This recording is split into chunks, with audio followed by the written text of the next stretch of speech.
Hi, my name is Ben Masters. I am presenting on the purpose of the Great Pyramids of ancient Egypt. I'm also presenting on the cultural impact of the Great Pyramids. Um, there's a lot that we profess to know about the pyramids, but also a lot that we have come to contradict that we used to teach in schools.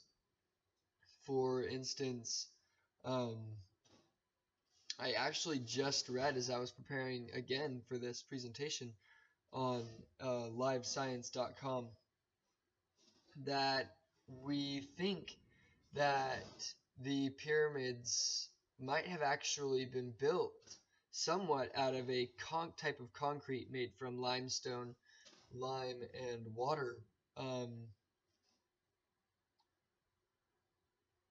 which would explain why we haven't found any bronze working tools, sculpting tools in Egypt or near the Giza Plain, or the Giza Plateau, sorry.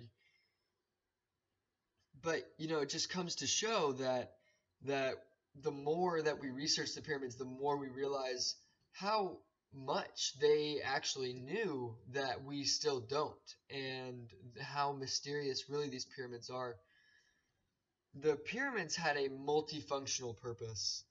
Um, They were built as ceremonial grounds, of course, for the burial of the pharaoh once he died, as well as ceremonial grounds during the life of the pharaoh. The first pyramid was actually built it was actually built for another purpose as well. The pharaoh used it as a complex to do a sort of ceremony that symbolized the unification of the two kingdoms, north and south. Um, he would run a type of obstacle course or event wearing the crown of the North Kingdom, and then he would wear the South Kingdom's crown and run the event again, symbolizing that the North and South Kingdom were both important, if not one, and were unified to do the same things together. Um, the pyramid symbolized something that I think we forget a lot as we're looking at the pyramids. A lot of times we see them as tombs, as death, symbols of death, but to the Egyptians they were symbols of rebirth. Um, the Egyptians believed in an afterlife that you were able to reach when the two parts of your soul were connected, were reconnected, and the function of the pyramid sides and its perfection were helpful, they thought, to that process. The pyramids were also modeled after their creation myth. The Egyptians believed that there were dark waters called Nun, and that out of Nun arose a mound that they called Benben. And from this mound arose the first god Aten, and from him came two more gods, that a god and a goddess, that were then the mother and father of the god of earth and the goddess of the sky.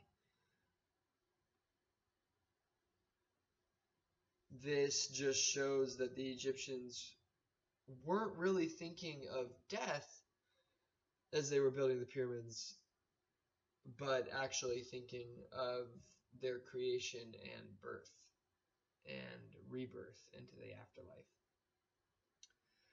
The pyramids were built with such precision,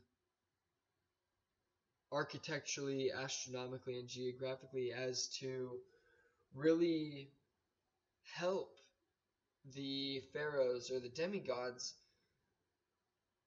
as pharaohs were thought to be demigods and mediators of the gods, Ra, Osiris, um, Anubis. They were thought to be mediators of those gods, and therefore were given a type of gateway into the next life. Um, we believe that they felt that the linear, not the linear, but the angle of the pyramid was crucial to the ascension of the pharaoh and those that he was taking him into the afterlife. And this is why they took such care and precision and measurement as they were building the pyramids. Um, so it was kind of like the pyramids were kind of Stargate, as we've seen in the popular sci-fi movie. Um, they transported the pharaoh and those that were buried with him and all of his things into the afterlife.